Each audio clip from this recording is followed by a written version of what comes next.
শাহরিয়ার মোর্শেদ খান রাজশাহী বিশ্ববিদ্যালয়ের গণযোগাযোগ ও সাংবাদিকতা বিভাগের অনার্স ফাইনাল ইয়ারের একজন শিক্ষার্থী এবং আমি রাকসু নির্বাচনে প্রতিদ্বন্দ্বিতা করতে যাচ্ছি।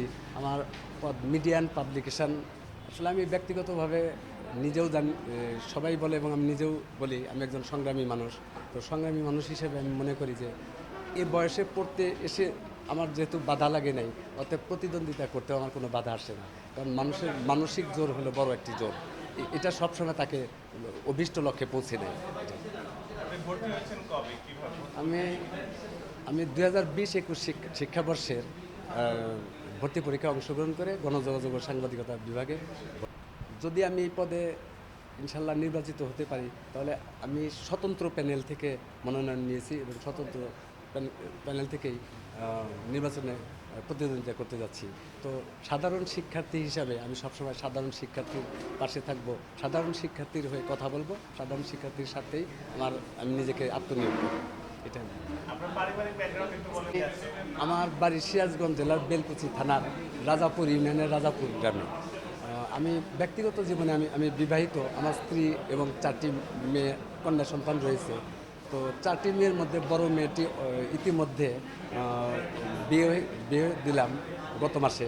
তো মেয়ের জামাই অর্থাৎ ছেলেটা রাজশাহী বিশ্ববিদ্যালয়ের population science and human resource ডিপার্টমেন্টের অনার্স ফাইনাল ইয়ারের শিক্ষার্থী। আমি শহীদ রবিউর রহমান হলের একজন আবাসিক শিক্ষার্থী এবং আমার মেয়ের জামাই শহীদ জিয়াউর রহমান হলের একজন আবাসিক শিক্ষার্থী। পরিবার যেহেতু সিরাজগঞ্জ থাকেন, তো এখন এই বিষয়টা জানায়নি বা জানতে পারেনি। তবে মিডিয়ার সামনে যেহেতু এসেছি, অবশ্যই টুডে টুমোরো এটা জানতে পারে। আমি আশাবাদী যে শিক্ষক শিক্ষিকা কর্মচারী বা শিক্ষার্থীদের বড় একটি অংশ আমাকে চিনেন এবং অনেকে আমাকে খুবই ভালোবাসেন, অনুপ্রেরণা দেন। তো আমি আশা করি যে একজন সংগ্রামী মানুষ হিসাবে অবশ্যই আমাকে সত্যিকারভাবে ভোট দিয়ে আমার পাশে দাঁড়াবে এবং আমি জয় হলে আমি সাধারণ শিক্ষার্থীর হয়ে সাধারণ শিক্ষার্থীদের সাথে আমি লড়বো, কথা বলবো। Once upon a time, I was a student of Chittagong University in the Department of Public Administration.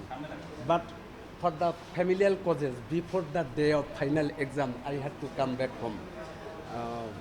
At least 14 years, I was appointed in various posts under Bangladesh Chittagong Export Processing Zone. But after passing those years, I take a decision.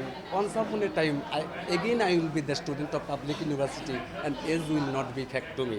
From that mentality, I take admission under Bangladesh Technical Education Board in the class of 9. And after passing SSC, I take admission in the Rajshahi Board as SSC student. And I fight in the admission test of 2021 session of Rajshahi University, and now I am a student of Mass Communication and Journalism Department, and honours final year is running.